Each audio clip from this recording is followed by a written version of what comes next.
কোটা সংস্করণ আন্দোলনের সময় আলোচনায় এসেছিলেন ফারজানা সিথি। ওই সময়ে রাজপথে মুখর ছিলেন তিনি, নানা ঘটনায় হয়েছিলেন ভাইরালও। তার নামের আগে তাই সহজেই বসে যায় ভাইরাল কন্যা বাঘিনীর মতো শব্দ। এইবার সেই ভাইরাল কন্যাকে পাওয়া গেল মডেল হিসাবে।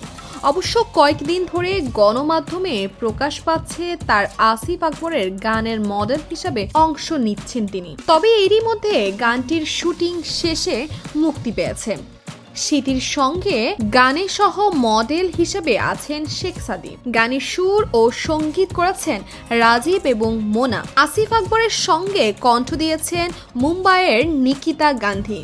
নতুন এই গানের প্রসঙ্গে সিথি জানান, বেশ ভালো সাড়া পাচ্ছি, অনেকেই ফোন করে প্রশংসাও করছেন। তবে সিথি জানান, তিনি এবারই প্রথম মডেলিং করেছেন এমন নয়। গত 5 বছর ধরে বিভিন্ন ব্র্যান্ডের হয়ে কাজ করেছেন তিনি। বিশেষ করে পোশাকের ব্র্যান্ডের ফটো সেশন করতে দেখা গিয়েছে তাকে।